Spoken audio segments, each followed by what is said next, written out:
Hey there, it's Dr. Justin Marcagiani. I got Dr. Bob Rakowski here, all the way from Houston, Texas, was just in his neck of the wood yesterday. Dr. Bob, welcome to the show. Happy, beautiful day. Honored to be here as always. Thank you. I'm looking forward to some knowledge bombs dropped here today, like you always do. Well, we got this podcast on video today, so if you're listening to it via MP3, check out the YouTube channel link below so you can see Dr. Bob in the flesh. So, Dr. Bob, what's new in your world of functional medicine and nutrition? That's a really broad question, I but let's know. just say we get better, stronger, faster, smarter all the time. The research keeps unveiling that our strategies are simply the absolute best in the history of the game. I just had a patient come in taking 8 different drugs and, for diabetes, right? And some of those medicines just, that's what they do. But yet we routinely have people on a good nutrition program where their diabetes resolves the typical case in 60 days or less. So she's pretty excited to get her health back and stop taking some of those poisons.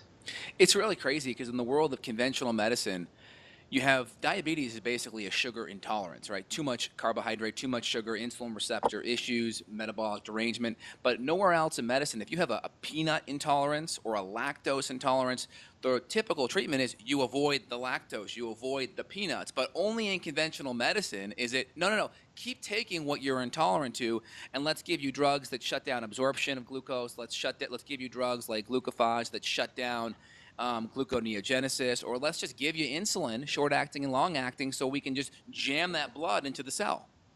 And all the above for this patient. So I wish I met her 20 years ago when she was diagnosed with diabetes. But I said, "What happened? How'd you get diabetes?" She says, "I was fat and I ate a lot of sugar." It's like, okay, you think that's what caused it? Yeah, well, I think we have a pretty easy solution then, right? Like you said, I never heard it put that way, but that's brilliant. It's essentially a sugar intolerance, a carbohydrate intolerance. But now she's post stroke and 8 meds, and a lot of them not doing her any good. And she goes, "I want my life back." All right, let's get it back. But we got to be healthy to get our life back. So, And most doctors that are, most people that think the doctors know exactly what's going on with this, they're really in the dark. I worked in surgery for 4 years, and I was the one literally holding the limbs on the diabetic as the surgeon would come in and literally tie off the arteries and amputate the limb. Hundreds of limbs passed my possession into the morgue. And I talked to these doctors as they were scrubbing out. I'd say, well, how can we get in front of this? What's the prevention? What's the forward thinking so we can avoid this? And like it was just like over their head. They were just there doing what they were designed to do, and that mindset wasn't quite in play. if you go to a surgeon, you're going to get surgery. If you go to a drug doctor, you're going to get drugs. If you go to a natural doctor, you're going to get my Natural staff just solutions. asked me. My staff just asked me a question. No, So just don't. order some. Order some. But we're, I'm on a podcast. Beautiful. That's my wife. That's why I call her beautiful. So Love it. Great. yeah, You were in the trenches, literally. This is it. absolutely. So I got patients immediately before and after this podcast, but it's fun to have a little shift of pace. But even really, our number one focus is education. So this is along the same lines of what we do with every patient every time. Love it. So you're kind of on. We're talking about diabetes right now. So what are the low-hanging fruit for anyone that has a metabolic diabetes issue? It could even be like PCOS, because a lot of people may not be at that diabetic level. They may have the insulin resistance and kind of be in between. Well, you said it first and best. It's going to be a what we call a ketogenic diet, but I like a healthy ketogenic diet. Yeah. A lot of people blasted Atkins, Mm-hmm. and there were some things to blast them about. Like you don't want to have the bacon and whipped cream diet. Yeah. But I always tell people my favorite ketogenic diet is leans, greens, nuts, and seeds. So lean meats, green vegetables, organic raw nuts, organic raw seeds. That's a great choice. Now there's some low glycemic fruits, some berries. Yeah. Blueberries are awesome.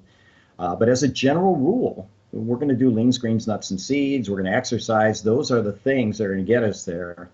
I always tell people, I call them the Magnificent Seven. You've got to Yeah. eat right, drink right, think right, move right, sleep right, poop right, talk right every day. If you do that, Love it. guess what? You can keep diabetes away. I love it. That makes so much sense. And you also mentioned about lean meats. Now, we know that conventionally a lot of the toxins will get stored in the fats. Typically, that's where it goes. So it makes sense with conventional meats for sure. If we're eating like really good pastured meats, high quality meats, is it okay to have more full fat meats? Yeah, absolutely. So the president of the Swedish Grass Growers Beef Association, I've stayed with him at his farmhouse bed and breakfast on a dozen trips to Wow. Sweden. and they test every single lot of grass-fed beef, and the ratio of omega-6 to omega-3 in grass-fed animals is 1.8 to 1, which is a Beautiful. very healthy ratio. So eat all that fat you want. You know, we know if you eat the grains, it goes up to 30 to 40 to 1, right? You know, it distorts it in so many ways. The animal gets sick, they put them on more antibiotics, the meat becomes more anti-inflammatory by multiple mechanisms besides the altered omega-6, omega-3 ratio. So not a good strategy there. We want healthy animals. Do you know what your food is eating? That's important to know. Yeah, absolutely. That makes a lot of sense. Now, in my clinic, when we look at blood sugar issues, some of the things that I'll look at, obviously A1C, fasting glucose can be helpful, triglyceride to HDL ratio, fasting insulin, and even just a good blood sugar meter to see how they do right after a meal, kind of like a functional glucose tolerance. Just curious to get your take on that, and what tests are you doing in your office to look at these issues? You know, all the above, everything you just said, and those are pretty much gold standard solid. We also have a sugar refractometer that can measure urinary sugars, which is pretty doggone sensitive. So Wow. it's going to be all sugars, not just glucose. So that's interesting because you have more sugars in the body than glucose. Also, something called a fructosamine. Tosamine, 10-day window. Yep. Yeah, that's a nice test. So quicker response for sure than A1C. Great. Now, I see a lot of patients that have higher A1Cs, but all the other markers look good. Do you ever get false positives or just false higher readings on the A1C, but everything else looks on the better side? Not typically, but it can happen. And so you got to remember that every value in physiology behaves on a bell-shaped curve. So Yeah. for instance, when cholesterol is going to elevate, that's a functional liver. Actually, the glucose or the insulin is driving HMG-CoA reductase, which by Yep. the way is what statins block, so that Yep. elevates cholesterol. It also impacts cholesterol ester transfer protein, converts HDL to triglycerides. But if those mechanisms fail, those numbers can look normal or even pretty decent or close to ideal, but being on a failure aspect. So bell-shaped curve, values rise, then fall, like insulin, right? We can have a perfect insulin with a perfect blood sugar, or our insulin rises until our pancreas fails or can't keep up, then it falls. So two spots that insulin can be perfect, and one you're near dead, and the other you're pretty doggone good. Yeah, very good. And that's an issue, I think. That's an issue really bankrupting healthcare today. I mean, I think I read that the average diabetic with blood sugar issues, they're spending $2 to $3 million managing the disease. And it's really interesting because in conventional healthcare, there's like disease management, right? And then with us, there's root cause management, where we're actually getting to the root cause. As we chip away the root cause, we're actually fixing the underlying issue. Can you talk more about that? Well, let's talk about the cost issue first. So Yeah, diabetes is the most expensive problem in the huge. sick care system, not healthcare system, sick care system. Care is spent on diabetes. And so we do live in a universe of cause and effect. So what did you do that created this challenge? People are sitting on the couch, people are eating chips, drinking Coca-Cola, not making good dietary choices. They don't eat right, drink right, think right, move right, sleep right, poop right, or talk right. And they wonder, gee, I wonder how I got sick. You know, and doctors will monitor them and they'll go, well, you know, I think a good doc will say, well, that's starting to get out of hand here. You know, do something a little healthier. But if they ask them, well, can you be specific about that? Well, sorry, I wasn't trained in that. You know, maybe go see the dietitian. And I haven't had a good response to dietitian. I've had in hospitals feed my diabetic patients pecan pie for dessert. You know. So you really need to go someone trained natural if you want natural advice. If you want drug advice, go to someone trained in drugs. Yeah, absolutely. I mean, I always tell my patients, when was the last time you had a good meal in the hospital? I mean, my God, like never. Mm-hmm. Good point, right? Yeah, absolutely. Now, I know you built your reputation over the last 20 to 30 years really working with high-end individuals, professional athletes. I mean, you could name the gamut, Evander Holyfield, Yao Ming. I mean, I could think of many off the bat. But working with these guys, there's probably some commonalities that you're using or you're addressing with these high-level athletes that you're also addressing maybe with your, average day person that's looking to improve their performance. What are those, let's say the top three that you can take from the professionals and extract that information to the average Joes? The big three are going to be the same for the sickest of the sick and the best of the best, and that's stress, toxins, and malnutrition. So, you might think of these, how are these high-level athletes stressed? Well, there's a performance stress, there's a recovery stress, there's a lack of sleep stress. My favorite stress protocol that I've used over the last 5 years with phenomenal success, even with lab markers, is using melatonin, 1 to 3 milligrams every waking hour. We now know that melatonin actually binds to the adrenal cortex and blocks the pituitary drive, or at least buffers the pituitary drive of cortisol. And by the way, the gut makes 400 times the melatonin as the brain. That's proven fact. Right. So it's not likely that melatonin crosses the blood-brain barrier. Detox, number one thing is, keep yourself away from toxins. So create a clean environment, put clean foods in your body, clean water in your body. But then we do some medical food-based detoxes, which have been really, really solid. And then we start looking at malnutrition. I've created my own food pyramid.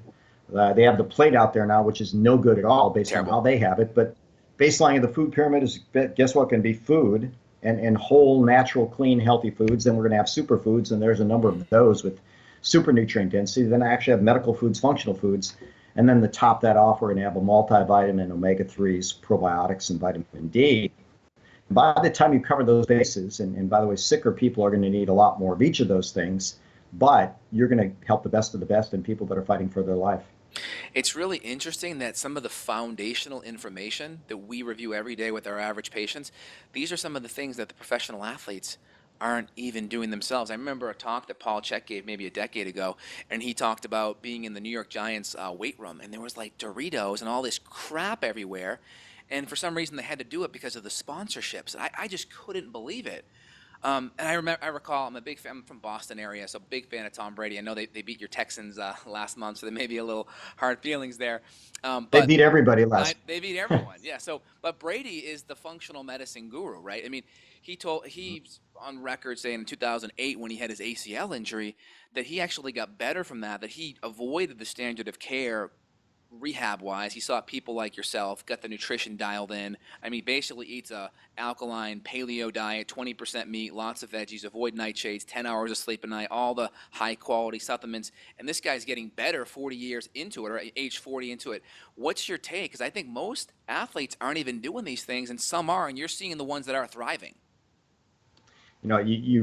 The statement is, if you master the basics, you'll seldom need anything else. And I literally got that statement from one of my world champion Kung Fu guys. But and then we going, okay, well, how are you doing on the basics? Tell me about your diet. Well, it sucks. How are you doing on your sleep? Well, that sucks. What do you drink? Okay, that sucks, right? And so we just start with these very, very basics, and you realize that the best of the best, if they sleep better, they're going to perform better.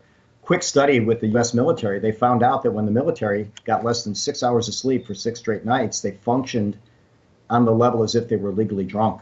So just imagine that, right? 6 hours of sleep for 6 months? 6 hours for 6 straight nights. No, Wow. Just 6 nights for a week, right? And then, so we want our drunks walking around with high-powered weapons? Not a good idea.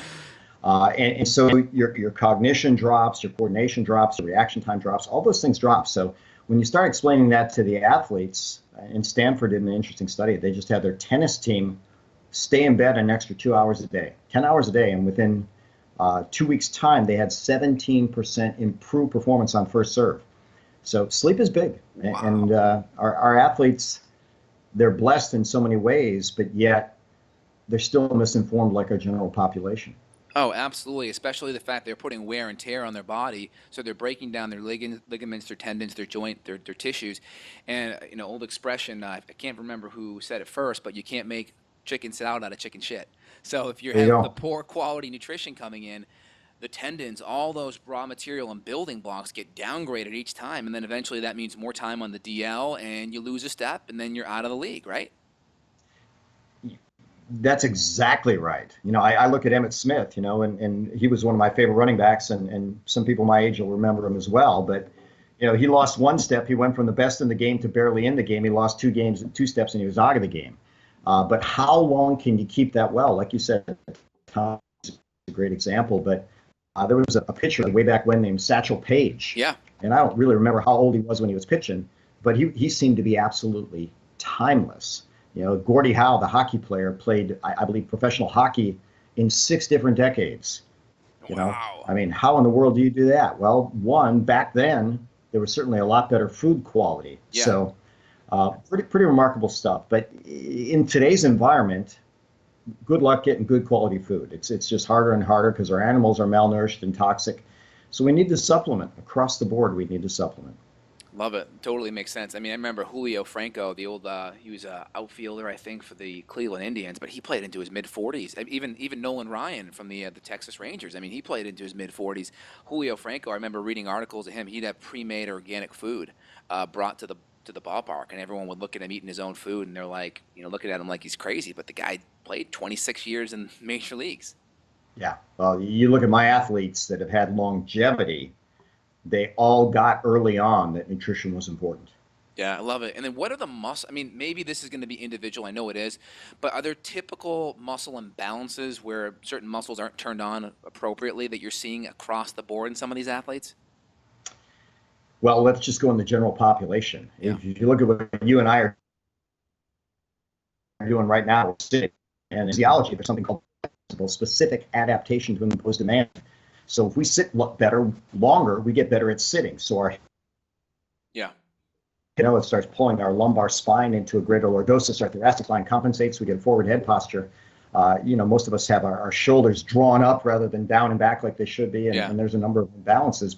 But literally, the imbalances seem universal in our society, and so it's going to be the what, as I just described, starting with shortened hip flexors. So we need to lengthen those. And that creates reciprocal inhibition with the glutes. So then your hip extension, you're going to be utilizing the lower back versus hip extension for the glutes. So then you get lower back pain, right? Yeah, and by the way, you're going to lose a step or two or three if your glutes aren't firing, right? That's what tells us most in a solid sprint is that glute causing that hip extension. So, yeah, Absolutely. that's across the board super important.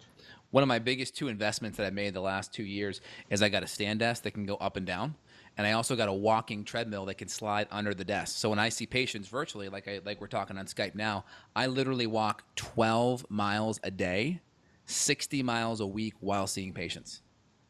Man, that's awesome. And isn't that You great? I know, mean, it's amazing. yeah, and why these companies don't introduce treadmill desks. I read a book called Drop Dead Healthy years ago, and it was Oh a yeah, writer from the New York Magazine. And one of his tips was, hey, if I'm going to sit around and write all day, why don't I just get a standing desk with a treadmill? And he'd walk 1.5 miles per hour with a 3% incline that's what I do. and just type away at his work. And sure enough, burn calories, get healthy, fire the muscles, stay young, and be productive at the same time. Love it. Makes sense. You did a YouTube video, I think it was a Facebook video, maybe a year or two ago, and you touched upon the MMR vaccine. I was just kind of curious, kind of what your thoughts, and in general, I mean, we can just touch upon it here, but you brought up, when you speak from it, you're talking about actual peer-reviewed research. That's why I love it. It's not a lot of emotion behind it. What's your take on that, and what are some of the most recent studies you're seeing about the MMR or just vaccinations in general?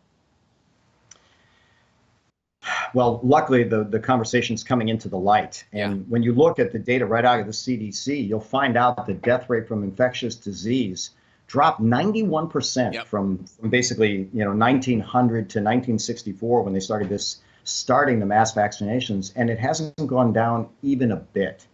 And so is there justification for some vaccines? Maybe for some kids, but certainly not 76 before the age of 6. When you look, the child's immune system is not really fully functional until age 2, and so they generally are not going to respond to vaccines. So if you're injecting a newborn with toxins that their immune system isn't going to respond to, how can you have anything but a downside to it? So I'm just very much for people making an educated choice. So let's just look at education for a moment. Guess who does not vaccinate their children? They found out it was people in the highest income quartet, right? The highest IQ quartile, right? And therefore, what do we think that rich, smart people don't love their kids? And the answer Exactly. is no, they love them enough to look into what's going into their bodies, and they're saying, hey, something's not right with this picture.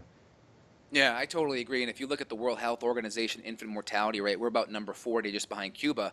And if you look at some of the Scandinavian countries that are in top 10, they've done some epidemiological studies looking at the trend of vaccinations versus the mortality rate. And like Finland, Norway, those type of countries are, only have about 10 vaccinations, per kid through the first, I think, 4 or 5 years, where we have 40 to 50. So these countries are top 10 and they have 75% less vaccinations. So they obviously know something different than we know, right? I think that they're not as swayed by money as Yeah. our government is. So, by the way, the top lobby of our U.S. government, number one, is going to be the NRA. Number two, pharmaceuticals. Yeah, So, interesting. And pretty if people crazy. also Yeah. forget too, the CDC does make, I think, $6 to $8 billion a year off of vaccine patents. So there's a little bit of a conflict of interest there. Also, you talked about this too. It's interesting. In one of your lectures a few years back, you talked about the Hannah Pauling issue. Hannah Pauling was a girl who was vaccine injured. Interesting enough, her father was a neurologist, her mom was a lawyer, so she had pretty good representation in the vaccine courts. One of the things that came out of there, I think she had autism, and they said that she got autism because she had a potential mitochondrial defect. And very interesting because if the government is admitting that there is potential autism from mitochondrial defects, are we screening mitochondrial defects? How do we even know it? So it's interesting that that's out there, but we're not even screening for that. Any take on the mitochondrial defect aspect? Well, I believe the stats are the exact same challenge that she had is about 1 in 50. But you have to remember that she was developing perfectly normally. And then all of a sudden, boom, this extreme dose of toxins caused extreme brain inflammation. And by the way, the brain is the most energy dependent system of the body. So part of that spiraled her into a downward spiral. But to put it on just the mitochondria alone is blatantly wrong. Mm-hmm. And so, Right. Plenty of these kids that are going to have mitochondrial problems are more likely to be injured by the vaccine, but it's not a prerequisite to have a vaccine injury. Yeah, exactly. Yeah, totally agree. Any other thoughts on that? Any other comments or research articles that you're coming up? Oh boy, so Hannah got a $20 million settlement, and what was Oof. pretty fascinating is, Sanjay Gupta Yep. interviewed Julie Gerberding, who was the head of the CDC at the time, and she never answered any question directly, and she just basically said, you know what, very rare case, parents, whatever you do, please make sure you go out and make sure your kids get their vaccines. And after that, after she retired from the CDC, she got some Merck. mega contract to be a spokesman for a major drug Yep, company. Merck. So She's the head of vaccine research at uh, Merck. absolutely insane, right? So, I'd like to hope that somehow, some way, in their gray matter, they've really think that this is a good service for humankind. But oh my gosh, there's plenty of educated people that argue with that. So what's the stance? I think everybody should get educated. Everybody Yeah. should make the right decision and have the freedom to make the right decision for their child. Yeah. And I don't personally think vaccines cause autism. It can't be causal because it'd be a one-to-one relationship. Everyone that got a vaccine would have autism. But we know there's definitely stressors out there, GMOs, heavy metals, whether it's, forget mercury, it could be aluminum, it could be the phthalates, it could be squalene, it could be other compounds, it could just be antigenic load from too many at once, leaky gut, babies not being breastfed, right? All these different stressors could add up and make someone more susceptible. What are your thoughts on that? Well, I agree with you, but let's take it a step further. Let's look at risk benefit always. And then when you look at the risk of these diseases, it's relatively minor in our population right now. My kids all got the chicken pox, and Yeah. none of it had it. It never lasted more than 5 days. My son got the whooping cough. Hey, big deal. Now he has a lifetime immunity. I had a kid come into my clinic that actually had rubella, and so we quantified that. I took him home to play with my kids. My kids never got sick, but whether they were exposed or not, at least it was a possibility. But you can't beat natural immunity in a healthy body, and the data is really questionable. What is the risk benefit? I think for healthy kids, especially the way it's done right now, it's more on the side of risk than benefit. Yeah, that totally makes sense. Well, looking at all the things that are happening in your clinic, are there any new things that you're delving into clinically right now? Well, there's a statement that there is nothing new under the sun, Yeah. right? But we always Fundamentals. get better. We always get better, stronger, faster, smarter at what we do. But like you said, the fundamentals. How many people have really mastered the fundamentals? And not many, right? And if they have, they're coming in and saying, I'm totally awesome. I feel off the charts amazing. Do you think you can tune my game up a little bit more? So it's hard to beat the fundamentals. Everybody always wants to come up with a shiny new penny, but reality is you can't beat good, clean, healthy living. And my life pyramid has love at the base, and then Yeah. purpose, and then discipline, and then the Magnificent Seven. Totally makes So sense. And what are the foundational lab tests? I mean, obviously, we know you're drinking clean water, eating organic food, you're doing all that good stuff. Your sleep's probably dialed in, your exercise is dialed in. What are the more nuanced things you're doing right now to assess your health? Lab test or treatments? What's happening in your neck of the woods? in terms of real subtle things, we've been doing this for decades at this point, but pH balance Yeah. is probably doesn't get enough press for being so critical. So I always tell patients every single enzyme in our body is pH dependent, every hormone is pH dependent. And as we look across the board, we see the sickest people have the worst acid alkaline balance. Their buffering is absolutely terrible. And so, how do we buffer it? We buffer it, one, with good elimination, good Yeah. detoxification, high levels of plant nutrients, quality food choices, controlling inflammatory process. But I think pH is one of those markers that we need to spend more time pursuing. Interesting. And how much does diet and food affect pH? I know we've talked about this before. A lot of people say, well, then we got to cut out meat. But then we know grains are actually 10 times more acidic than meat as well. And we know inflammation plays a huge role in that. What's your take? Well, we have to understand that every process that we have that makes energy makes acid. So as I Yes. explain to doctors and to patients as well, oxygen goes into the cell, carbon dioxide comes out. Carbon dioxide adds the water in the blood to form carbonic acid. Carbonica acid, yeah. 100 trillion cells doing that a trillion times a day. So as we start looking at this process, the pharmacology journals say this. They say, look, how much acid do you eat a day? Maybe 100 units. How many do you produce by living? Probably 15,000 units. So we have at least a dozen different buffers against acid inside the cell and outside the cell. So we've got proteins, we've got phosphates, we've got minerals, we've got the bicarbonate buffer, and all of our elimination routes get rid of acid. So as I tell patients, food contributes very little to acid burden, but it's basically what makes up our acid buffers. So we want to make good choices. So what you're saying is adding the inflammatory foods in there will increase the acid, but making sure nutrient rich, lots of greens, lots of rich minerals, magnesium, potassium, those things are going to help buffer out a lot of that magnesium, a lot of the acidity.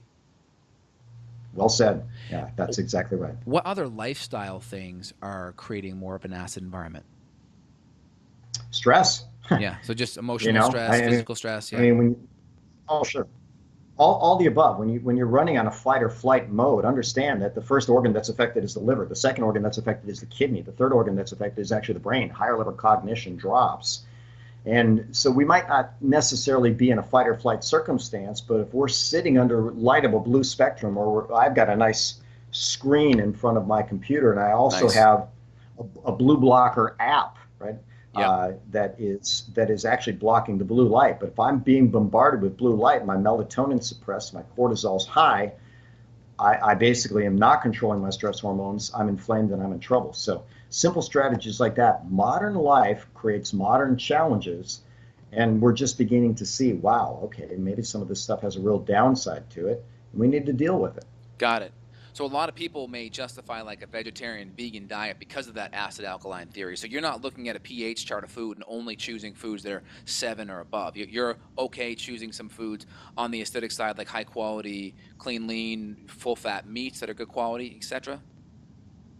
We are omnivores. Yeah, I mean, we have canines yeah, for the incisors. purpose of Yeah, tearing meat, right? So when you look at that, there are certain things we absolutely can't get from a plant-based diet. We can't get B12. right. And as a general rule, we don't get high enough quality protein, and we don't get really bioavailable iron. So there's a number of factors that come in. We just want to make smart food choices. Predominantly plant is good. That's a real good rule. Michael Pollan, who wrote the book In Defense of Food, Yep, his top food rule is eat food, not too much, mostly plants. And I mostly think that's plants. really solid advice. I mean, I look at Tom Brady. He's a big acid alkaline guy. 80% vegetables, 20% meat. I think that's a pretty good way to go for a lot of people. Yeah, and then you look at his body mass, right, and his exercise burden.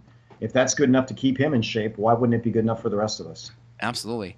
And what's your take on vegan or vegetarian people that are excelling in professional sports? You work with a lot of these people. I know there are people out there that say it. My theory is they have to be doing a whole bunch of pea protein or hemp or rice protein, something to get the extra aminos in there. What's your take? Well, they are. I They mean, are. certainly if they're seeing me. Right? We can monitor their lean tissue breakdown, but they're also supplementing with branched chain amino acids. They're doing B12 injections.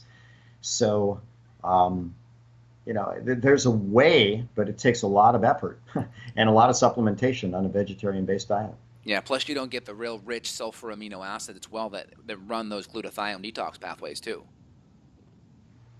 Absolutely. They can get some in cruciferous vegetables, but it's certainly a higher concentration in meats. And plus I noticed too, like you got to really combine your, rice and beans, for instance. You really have to combine your proteins well because there's some deficiency in methionine and lysine, which are really important for, let's say, producing carnitine, to run the carnitine shuttle to burn fat for fuel. So you got to really combine things well. But if you look at, let's say, rice and beans, 15 grams of protein to 75 grams of carbohydrate.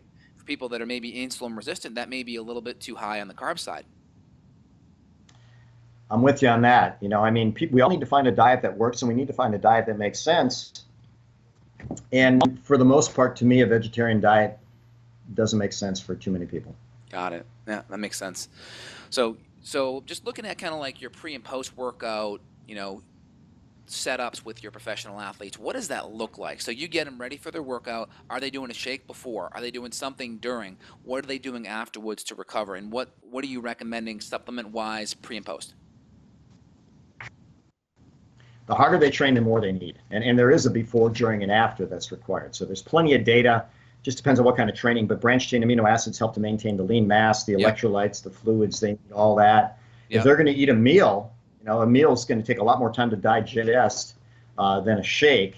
And so I usually want them to eat a minimum of 2.5 hours in front of an intense workout, so it's at least fairly well digested. And that should be not a super heavy meal, right? Because if blood's in the stomach, it's not going to get to the extremities. Or if you're stealing it, then your digestion is going to be compromised. So I really like a pre-workout shake, a post-workout shake, and something simple during training. Nothing's going to tax the digestive system. Free-form amino acids, branched chain amino acids, electrolytes, and fluids during the training. Do you typically, like with the electrolytes, would there be a little bit of like glucose or fructose with that?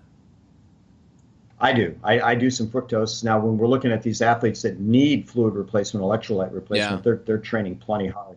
Fructose has 1/4 the glycemic index of glucose. With that said, post-workout for certain athletes, there's a benefit to actually spiking insulin because insulin lowers buffers cortisol. Yep, bingo. Makes sense. Are you using a product like Endura for the electrolytes and extra fructose? Yeah, so I use a couple different products for that. One is Endura, and then we've got a product called Dynamic Fruits and Greens, which is a powdered base of 20 different organic superfoods. So tastes good, goes down good, and certainly works good. Excellent. Very, very cool. So are there any challenging cases that have come into your office at all recently? Everybody has their own unique challenge. Probably the most recent real earth-shattering case is I had a woman that it was probably similar like you described when you'd hold the foot to be amputated. Yeah. She was scheduled for an amputation. The first thing I saw was a picture, and they were going to cut her foot off just a few days. So I had her dose every single waking hour to kill infection, to re-enhance circulation, to control the blood sugar. Within 2 weeks, she had just a tremendous shift in the color of her foot. A lot of the gangrene started to recede. We've got pictures of the entire process, but literally she did auto-amputate, like the tips of 4 of the toes fell off, but she kept the rest of the foot and fully functional. But what's better about that case is, at first she was taking a megadose of insulin and 6 other drugs, and they were all failing. By the time we were done with her, she was taking just her lowest dose of insulin since her diagnosis as a child, age 8, she was diabetic, and no other drugs. And really, the tissue health of her entire body improved dramatically. Wow, amazing. I know you mentioned earlier about taking megadoses or higher, amounts of melatonin to help increase antioxidants and such. Tell me about the feedback loop. Do you feel like taking that much, and for how long, will that affect the feedback loop of the pineal gland talking and making melatonin? It's highly improbable that melatonin crossed the blood-brain barrier. So the World Journal of Gastroenterology shows that the gut makes 400 times the melatonin as the brain. The gut also makes the majority of serotonin, so that's nothing new to people that have been studying that. So it's unlikely that it crosses the blood-brain barrier, and the reason I believe it's the #1 sleep nutrient is because it puts the brake on cortisol. But I only do that for 7 to 10 days because I have Yeah. concerns that maybe the person's own production could become altered. So we do it to create a quick shift in the metabolism and then we back off. So I haven't seen anybody that's had a challenge with it. And on the flip side of that, I've seen plenty of people that have been feeling better than they have in decades doing that for a short period of time. And then when you recommend hydrochloric acid to your patients, do you feel like giving hydrochloric acid affects the feedback loop at all with gastrin and HCl production in general? Certainly can. Hmm. And so what we're going to do is we do a hydrochloric acid challenge, which Hmm. was actually defined by Jonathan Wright, Mm. over 25 years ago. But basically, when people eat a meal, they're going to try supplementing with hydrochloric acid. If they have a burning in their gut, well, they probably don't need it. That's too much HCl. Hmm. They should have a really nice warming sensation. But most people don't even get that. And so what we do is we have them do it after the meal. So the body's going to release whatever they're going to release. Then as we start enhancing the digestion of the proteins, of the minerals, of the essential nutrients, the body can be more effective at producing the HCl. But we don't want people dependent upon anything. The guideline is the Yeah. lowest dose for the shortest duration. So as soon as they can start titrating down their own dose, and by the way, let's say you start out taking, let's say, 4 hydrochloric acid tabs, and after Yeah. you do that for a few weeks, all of a sudden 4 creates a little uncomfortable sensation. Well, guess what? Go down to 3.5 or 3, and then ultimately, we'd like people to be able to wean off of it. Yeah, that's a really good general idea. And regarding enzymes, do you like taking enzymes before, during, or after a meal? It's going to do different things. And and Hmm. and so enzymes away from food. There's actually a specialized cell in the gut called an M cell, and the M is for macromolecules. And the pediatric gut, newborn infants actually have a ton of those cells. And by the way, when you look at mother's milk, it has immunoglobulins in it. That's Yep. passive immunity. Yeah, IgA. And Yeah. the only way that it can get into the infant's system is by being absorbed intact. So they have a higher concentration of these cells. So we all have the ability to absorb certain macromolecules intact. If you take enzymes away from food, they have a number of systemic benefits. If you take them with food, I always tell people it digests the food, but away from food, it digests things in the system like scar tissue, like infection, and there's even some data suggesting that it's anti-cancer. Yeah, the serrapeptidase enteric-coated enzymes work phenomenal. I use a company called World Nutrition. They do really good. I've seen great research on dissolving cancer and such as well, tumors too. It's fascinating. The book Wellness Against All Odds, Story of 30 Cancer Patients, All Who Beat Cancer with Nothing But Natural Remedies. One of the things they did was natural enzymes and pancreatic enzymes. Yeah, Nicholas Gonzalez, Gonzalez he just passed. died a few years ago, right, or Yeah, last year. last July. But he published the longest survivability of non-operable pancreatic cancer Yeah. patients, and the only intervention was pancreatic enzymes. So it's something we need to dive into and look at. I think it's excellent, yeah. And you have quite a bit of experience dealing with cancer patients. I know we could do a whole podcast on this, but what are the low-hanging fruits dealing with cancer patients? I think you already mentioned the ketogenic diets, or you may add that in there. But what are the top 3 things that we should be listening to or focusing on with cancer? Well, you started out right with ketogenic diets. I actually did a rat study where they gave them a ketogenic diet, and I think the exact statistic was they lived something like 50, 58 or 59% longer than people that didn't eat ketogenic. Yeah, The second thing is going to be tons, and by the way, the entire diet should be organic, but of course, mega fruits and vegetables. So the study tons. goes way back, but people that eat the least fruits and vegetables get the most cancer. Those that eat the most get the least. And then here's one that people may not think about it, but again, in the book Wellness Against All Odds, daily coffee enemas. Every Yep. one of these patients did that, and that's a great way to get the liver to dump bile and toxins. Yeah, and I know you have a little And slogan if we here. could throw, Go ahead. I was going to say, if I throw in one more, well, since we have the topic of Yeah. melatonin, the National Cancer Institute talked about megadoses of melatonin at bedtime, 40, 50 milligrams. And these patients that had non-operable cancer lived longer with less tissue breakdown. So I think what you're going with is not my jingle, but the Saturday Night Live jingle. Yes. Way back when, 20 years ago, there was a jingle that was the best part of waking up was Folgers in your cup. Yes. Let's Well, hear it. the best part of waking up is Folgers in your butt. Yes. I love But it. But we certainly have better coffee choices, right? We like organic coffee, and we even have coffee Of course. infused with a top superfood that is real nice for drinking and detoxing, if that's the way you want to use it. Yeah, every time I see a Folgers commercial now, I flash back to you in seminar singing that little jingle there. So Yeah. love it. Very cool. So we have ketogenic diet. We have Coffee enemas, obviously the organic greens, organic diet, anything else, any other low-hanging fruit? Well, you got to look at stress management. Yeah. So the So top sleep two too. enemies of the immune system are going to be stress and sugar. And you threw in sleep on there. So we want to get good sleep. But the first immune cell that drops in a high stress response is the natural killer cell. So daily meditation, visualization, these are things are proven to have an anti-aging, anti-cancer, certainly longevity benefit. Yeah, and I think the World Health Organization put shift work, essentially not sleeping when it's dark out, in the same category, same cancer categories as asbestos and cigarette smoking. So we know, it's a non-substance carcinogen.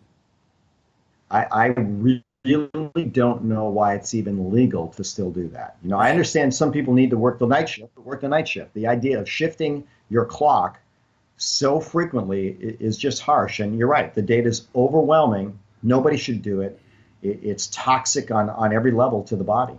And it's funny too because the people you think of with shift work, you think of doctors in residency, right? The ones that are staying up all night, ER docs, people that are on call, the people that are supposed to be promoting health, we're actually making them the sickest. And I think there's statistics that the average MD lives 10 years less than their average patient.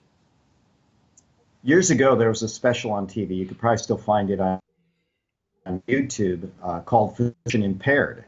And they found out that Yep. among all the professions, the medical doctors had some of the highest risk of drug and alcohol dependence, clinical depression. So Yep. we got to take care. These are good people. They're not in a good system, but I hope they got involved to help people. Hey, emergency medicine's great.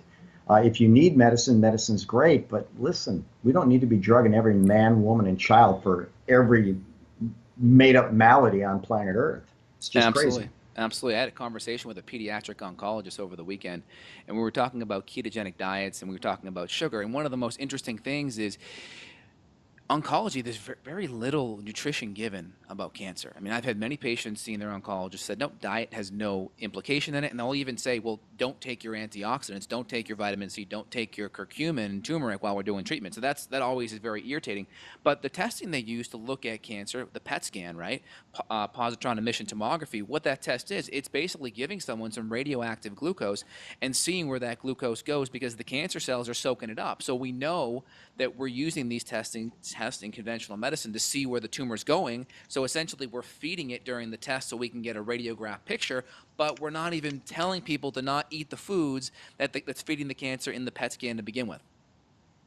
Complete and total disconnect, and the Total. data is the cancer cell takes up glucose at about 10 times the rate of every other tissue of the body. So yeah, you nail it right on the head. When you explain it to patients as we just have, they get it. And I've got a friend right now who's finishing osteopathic college, just an absolutely amazing guy. And he always tells me, he says, Bob, a big part of our education is education against natural medicine, and a lot of people buy it hook, line, and sinker. And that's why we're such a sick nation and we spend $1 trillion on sick care. Wow. Love it. I mean, you said it just so succinctly. Well, is there anything else, Dr. Bob, on your mind that you wanted to bring to the listeners? One, it's always such a joy connecting with you, but I think we hit it pretty well. We don't need to get real extravagant about how we proceed with health.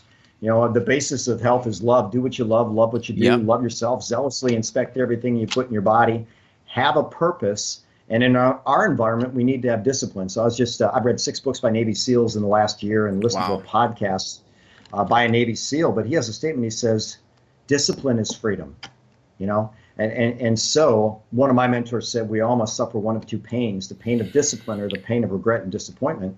If we start living an undisciplined lifestyle, eating the garbage that's there, watching the garbage that's on TV, drinking the garbage that they promote to us, guess what? Garbage in, garbage you will be. So master the basics. Be very, very careful about everything that you allow into your environment, especially bad TV. I think that's maybe one of my most recent personal disciplines is no more TV for about 4 years. And I don't know that I've missed anything. I mean, no news, nothing like that. I haven't missed anything that happened in the world. I heard we had a presidential election or something like that.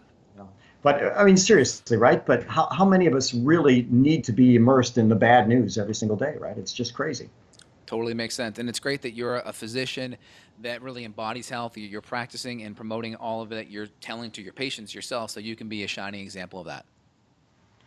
Well, back at you, and when we talk about shining, it's funny. I've been training mixed martial arts, and so my patients looked at me. They said, "Did you get punched in the eye this weekend?" No, I was playing basketball. We played 6 hours of basketball. Went Wow. up for a board and took an elbow to the eye. I wish I had a better Oh, story than that. But it's fun playing basketball with my son who's 23 and fit, and wow. hanging with him for 6 hours and everybody else. It's just healthy living has so many awards, rewards. I personally don't understand how anybody could make a choice other than to maximize their wellness, because it's a beautiful way to wander around this planet and contribute. Absolutely. And last question for you. If you're stuck on a desert island and you only can bring one supplement, one herb, one whatever, what is it? Well, you know what? Number one superfood on planet Earth is Ganoderma. It's got the full complement of vitamins, minerals, Reishi. amino acids, proteins, carbohydrates, fat, fiber, and water.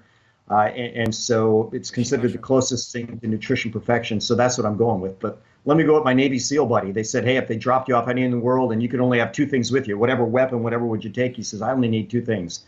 I need oxygen and I need water.